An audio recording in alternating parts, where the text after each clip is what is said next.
কবিতাৰ শিৰোনাম ককাই। কবি ৰাতুল গগৈ, পৰিকল্পনা যুব সাংবাদিক তপন কুমাৰ শইকীয়া, আবৃত্তিকাৰ উৎপল। ককাই কিমান বুজাবি সিহঁতক, যিমান বুজালেও দেখোন সিহঁতে বুজি নাপায়।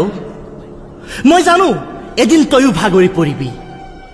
সিহঁত মানুহৰ নামত অমানুহ, দৈত্য চৰিত্ৰ, স্বাৰ্থ লোভী। ককাই, তোৰ আশে পাশে এতিয়াও তেনে মানুহ গিজগিজাই আছে ককাই, যি স্বপ্নবেশী জাতীয়তাবাদ।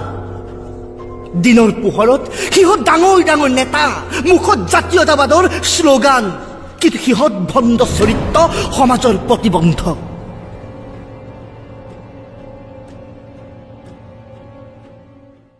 নাজানো ককাই তই কি অপৰাধ কৰিলি। জাতিটোক ভাল পোৱাই তোৰ বাবে অপৰাধ আছিল কি জানি। তোৰ বৃদ্ধা আইজনীৰ মুখলৈ চালে মনটো যেন কৰবাত খুন্দা মাৰি ধৰেও। সেইগৰাকী চিৰনমস্য আই মাতৃক শত শত প্ৰণাম। বহু মানুহ আছে ককাই, যিটো সযতনে বুকুৰ মাজত আলফুলকৈ ৰাখিছে। মই জানো তই আপোচবিহীন এক জাতীয় সত্তা। তোৰ জাতীয়তাবাদ হওক আজন্ম প্ৰতীক, তোৰ জাতীয়তাবাদ হওক প্ৰেৰণাৰ উৎস।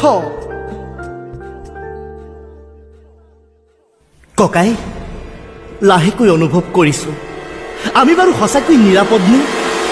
বিদেশী সমস্যা সমাধান দেখোন আজি কুপতি নহল। বিদেশী বহিষ্কাৰ নামত কত কিমান যে নেতা হল। ই কেনে ৰাজনীতি ককাই? তই ভাবি চাচোন কথাবোৰ এবাৰ। ইতিহাসে সকলো কথা তন্ন তন্নকৈ সোঁৱৰাই দিয়ে। ৰাজনীতি পথাৰখন বৰ জটিল ককাই। বোকা পানীৰে লুতুৰি পুতুৰি ভালদৰে খোজ দিবিও। চক্ৰবেহুত পৰিলে ওলাই আহিব নোৱাৰিবি তই।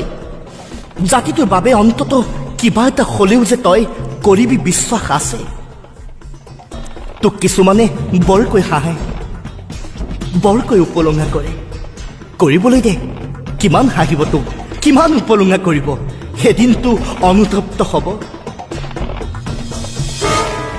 ককাই, তোৰ দৰে বহু মানুহ আছে যাৰ হৃদয়ত স্বতঃস্ফূৰ্তভাৱে জিলিকি উঠে জাতীয়তাবাদ, জাতীয়তাবাদ, জাতীয়তাবাদ।